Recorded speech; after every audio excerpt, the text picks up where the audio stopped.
नमस्कार सभी को। इस वीडियो में हम बाल महाभारत कथा से पांडवों की रक्षा पाठ के बारे में पढ़ेंगे। पिछले अध्याय में हमने पढ़ा था कि दुर्योधन अपने मामा शकुनी के साथ पांडवों को मारने के उद्देश्य से वारणावत के मेले में भेज देता है तथा अपने एक साथी पुरोचन से वहाँ पर ऐसा महल बनवाने के लिए कहता है जिसमें जल्दी से आग लगाई जाने वाली वस्तुओं का प्रयोग किया गया हो।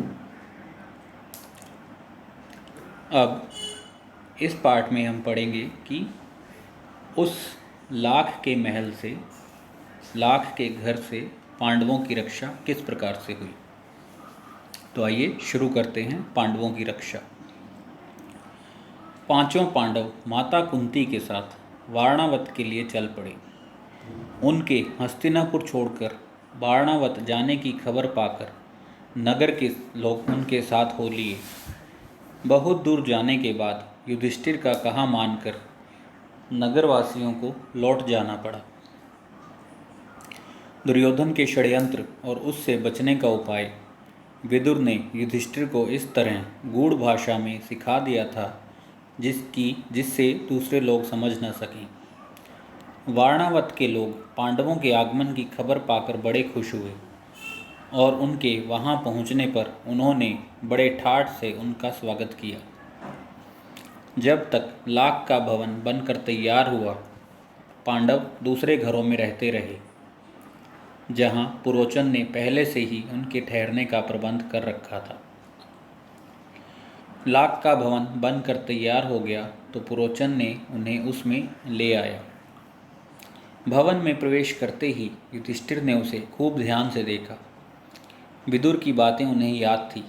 ध्यान से देखने पर युधिष्ठिर को पता चल गया कि यह घर जल्दी आग लगने वाली चीज़ों से बना हुआ है। युधिष्ठिर ने भीम को भी यह भेद बता दिया, पर साथ ही उसे सावधान करते हुए कहा, यद्यपि यह साफ मालूम हो गया है कि यह स्थान खतरनाक है, फिर भी हमें विचलित नहीं होना चाहिए। पुरोचन को इस बात का जरा भी पता न लगे कि उसके षड्यंत्र का भेद हम पर खुल गया है। मौका पाकर हमें यहाँ से निकल भागना होगा, पर अभी हमें जल्दी से ऐसा कोई काम नहीं करना चाहिए जिससे शत्रु के मन में जरा भी संदेह पैदा होने की संभावना हो। अर्थात अभी तक जितना भाग हमने पढ़ा उसका अर्थ है कि जब पांडव हस्तिनापुर से वारणावत के लिए चले तो लोग उनसे अत्यधिक प्रेम होने के कारण उनके पीछे पीछे चल पड़े। कुछ दूरी पर आकर युधिष्ठिर ने उन्हें समझा बुझाकर भेज दिया। हस्तिनापुर से चलते समय विदुर ने युधिष्ठिर को गूढ़ भाषा अर्थात संकेत माध्यम से वारणावत में होने वाले षड्यंत्र के विषय में समझा दिया था कि वहाँ पर तुम पर हमला हो सकता है। इसलिए युधिष्ठिर सचेत थे, सजग थे। हस्तिनापुर से निकलकर जब पांडव वारणावत पहुँचे तो वहाँ की जनता ने भी उनका खूब आदर सत्कार किया। लाख का महल अभी तक पूरी तरह से नहीं बना था, इसलिए लाख का महल बनने तक पुरोचन ने उन्हें किसी दूसरे घर में ठहरा दिया जहाँ पर उनके लिए इंतजाम किए गए थे। जब लाख का भवन पूरी तरह से बनकर तैयार हो गया तो पुरोचन पांडवों को लाख के घर में ले आया।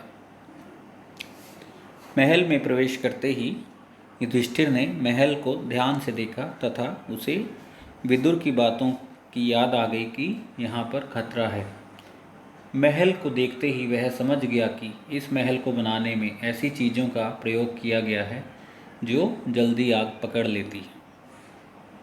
उसने भीम तथा अपने अन्य भाइयों को भी इस विषय में समझा दिया कि चाचा विदुर की बातें सही थी, लेकिन हमें विचलित नहीं होना है, अन्यथा पुरोचन को तथा दुर्योधन इत्यादि को पता चल जाएगा कि हमें सब जानकारी है।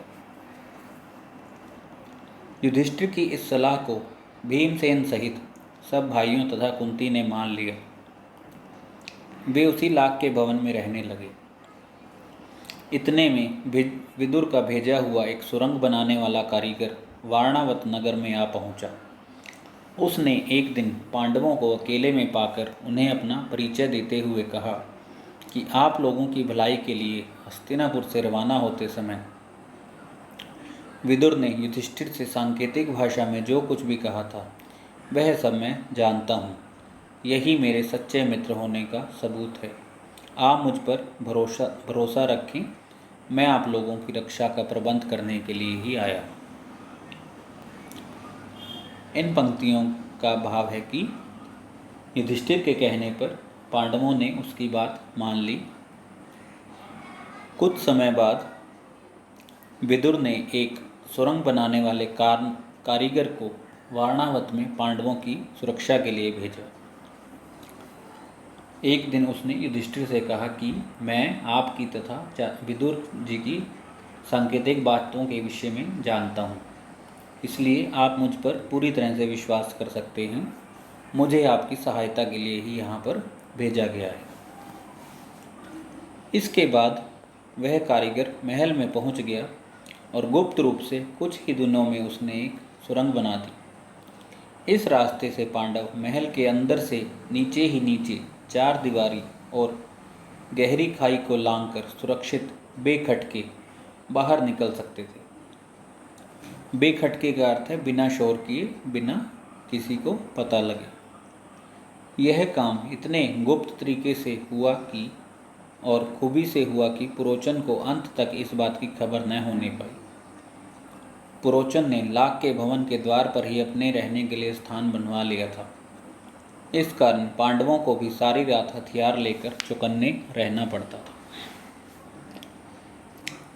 इन पंक्तियों का अर्थ है कि जिस कारीगर को विदुर ने सुरंग बनाने के लिए भेजा था, उसने जल्द ही एक ऐसी सुरंग बना दी जो महल के अंदर से ही नीचे नीचे 4 दीवारी और गहरी खाई को पार चली जाती थी तथा उसमें से होकर पांडव सुरक्षित बाहर निकल सकते थे। लाख के घर के द्वार पर ही अर्थात बाहर ही पुरोचन ने भी अपने लिए घर बनवाया हुआ था तथा वह उसी में रहता था। इस कारण पांडव सारी रात हथियार लेकर होशियार रहते थे कि ना जाने सोते हुए भी हम पर हमला हो सकता है। यह है उस सुरंग का चित्र जिसमें से निकलकर पांडव सुरक्षित लाख के घर से बाहर निकले।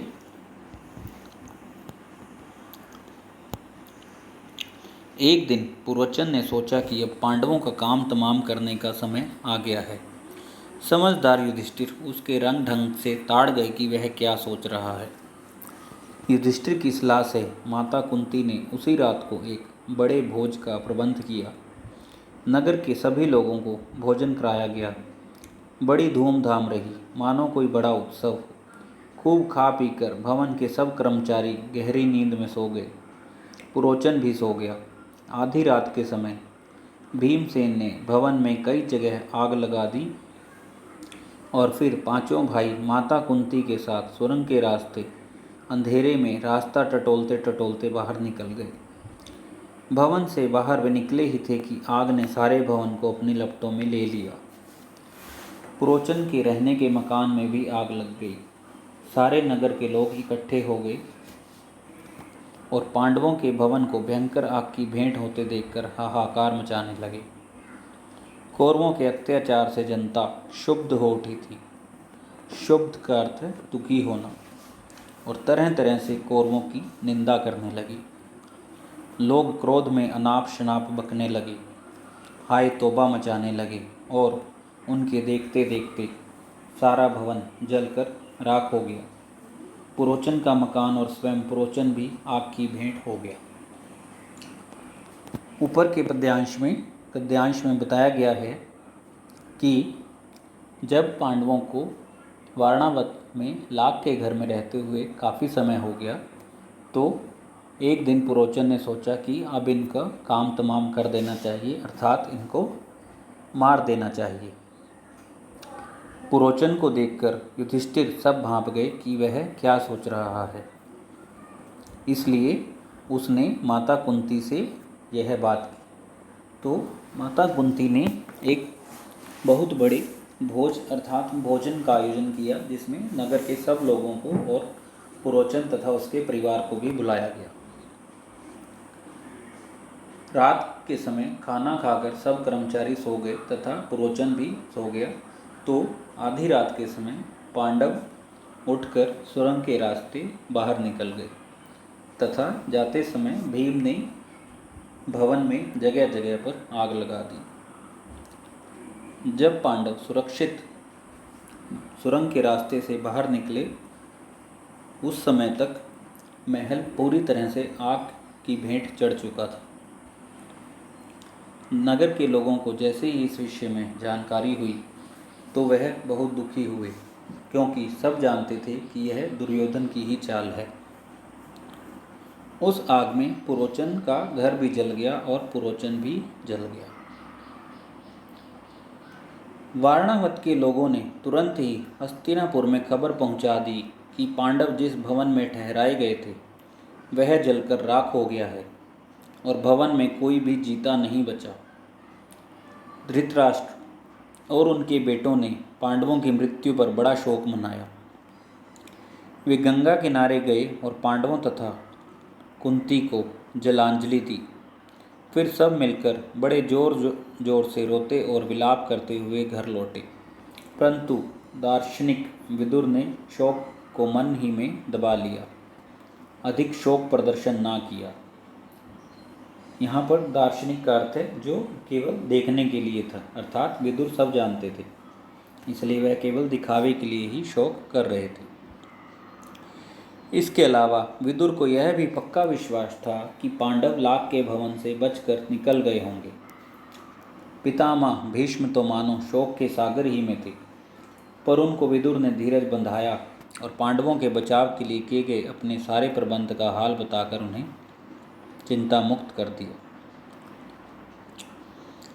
इस गद्यांश में बताया गया है कि पांडवों के लाख के भवन में जलकर मरने की खबर जब हस्तिनापुर पहुंची तो धृतराष्ट्र और उसके पुत्रों ने बहुत बड़ा शोक मनाया, अर्थात वह शोक केवल दिखावे के लिए था, क्योंकि सभी कौरव यही चाहते थे कि पांडव मर जाएं और इसी के लिए उन्होंने लाख के घर की योजना बनाई थी।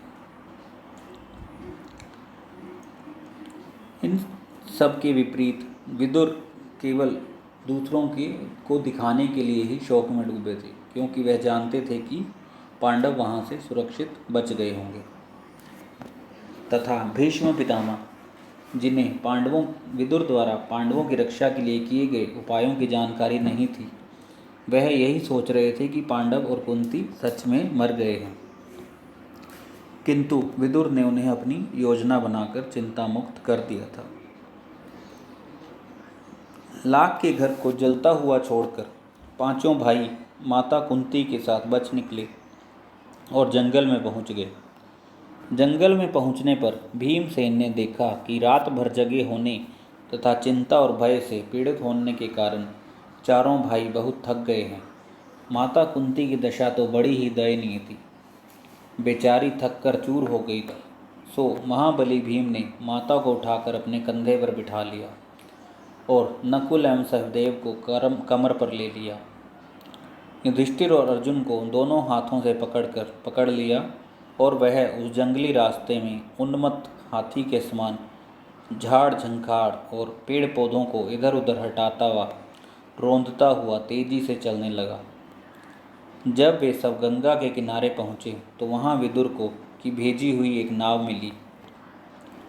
युधिष्ठिर ने मल्लाह से सांकेतिक प्रश्न करके जांच लिया कि वह मित्र है। वे लोग अगले दिन शाम होने तक चलते ही रहे ताकि किसी सुरक्षित स्थान पर पहुंच जाएं। इस गद्यांश में बताया गया है कि लाख के भवन से निकलने के पश्चात कुंती और पांडव भय से ग्रस्त थे तथा थके हुए भी थे। उन सब की ऐसी हालत देखकर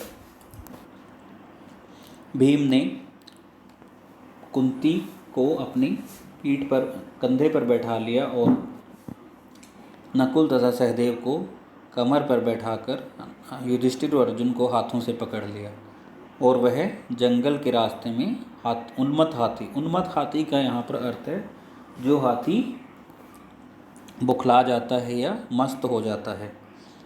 मस्त हाथी जो होता है वह अपनी मस्ती में जो उसके सामने आए सब चीज़ों को रौंदता हुआ आगे दौड़ता रहता है। तो भीम भी उन्मत्त हाथी के समान ही जंगल के पेड़ पौधों और झाड़ियों को हटाता और रौंदता हुआ चलने लगा। जब वे सब गंगा के किनारे पर पहुँचे तो वहाँ पर उन्हें एक मल्लाह मिला जिसे विदुर ने भेजा था। मल्लाह अर्थात नाव को चलाने वाला, जिसे विदुर ने भेजा था। अगले दिन शाम होने तक वे किसी सुरक्षित स्थान की खोज में चलते रहे। सूरज डूब गया और रात हो चली थी। चारों तरफ अंधेरा छा गया। कुंती और पांडव एक तो थकावट के मारे चूर थे, ऊपर से प्यास और नींद भी उन्हें सताने लगी। चक्कर सा आने लगा। एक पग अर्थात एक कदम भी आगे बढ़ना असंभव हो गया। भीम के सिवाय और सब भाई वहीं जमीन पर बैठ गए। कुंती से तो बैठा भी नहीं गया।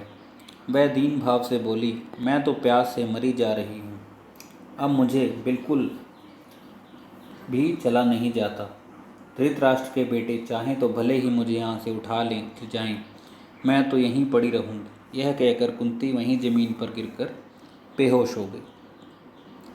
अर्थात लगातार चलते रहने के कारण कुंती और पांडव बुरी तरह से थक गए थे और थकावट के कारण वे वहीं जमीन पर बैठ गए। कुंती भी पूरी तरह से थक चुकी थी, इसलिए उसे इस बात की भी चिंता नहीं थी कि कौरव उन्हें मारे या जीवित रहने दें, तो वह भी वहीं पर गिरकर बेहोश हो गई। माता और भाइयों का यह हाल देखकर क्षोभ से मारे भीमसेन का हृदय दग्ध हो उठा। वह उस भयानक जंगल में बेधड़क घुस गया और इधर उधर घूम घाम कर उसने एक जलाशय का पता लगा ही लिया। उसने पानी लाकर माता व भाइयों की प्यास बुझाई। पानी पीकर चारों भाई और माता कुंती ऐसे सोए कि उन्हें अपनी सुध-बुध तक न रही। अकेला भीमसेन मन ही मन कुछ सोचता और हुआ चिंतित भाव से बैठा रहा। पांचों भाई माता कुंती को लिए अनेक विघ्न बाधाओं का सामना करते और बड़ी मुश्किलें झेलते हुए उस जंगली रास्ते से आगे बढ़ते ही चले गए। वे कभी माता को उठाकर तेज चलते, कभी थके मांदे बैठ जाते, कभी एक दूसरे से होड़ लगाकर रास्ता पार करते। वे ब्राह्मण ब्रह्मचारियों का वेश धरकर एक चक्रा नगरी में जाकर एक ब्राह्मण के घर में रहने लगे। इस गद्यांश में यह बताया है कि माता और अपने भाइयों का ऐसी दीन अवस्था देखकर भीमसेन को बहुत दुख हो रहा था। शोक का अर्थ है दुख होना, तथा उसका हृदय दग्ध हो उठा, उसका हृदय रो रहा था। इसलिए वह निडर होकर जंगल में घुस गया और एक जलाशय का पता लगाकर ही आया तथा अपने भाइयों तथा अपनी माता को पानी पिलाकर उनकी प्यास बुझाई, जिसके पश्चात वे पूरी तरह से बेसुध होकर सो गए, अर्थात उन्हें किसी चीज़ की सुध ना थी। केवल भीमसेन ही जागता रहा, क्योंकि जंगल में जंगली जानवरों का भी खतरा था तथा वह कुछ चिंतित भी था कि हमें आगे क्या करना चाहिए। उठने के पश्चात पांचों भाई अपनी माता को लेकर जंगल के रास्ते को पार करने के लिए फिर से चलने लगे। जंगल को पार करने के पश्चात वह एक चक्रा नगरी में पहुँचे और वहाँ एक ब्राह्मण के घर में ब्रह्मचारियों का वेश बनाकर रहने लगे। ब्रह्मचारी अर्थात जो जिसने विवाह ना करने का निश्चय किया हो या ब्रह्मचार्य का पालन करता हो। इस वीडियो में इतना ही। आगे का पाठ हम अगले वीडियो में करेंगे। धन्यवाद।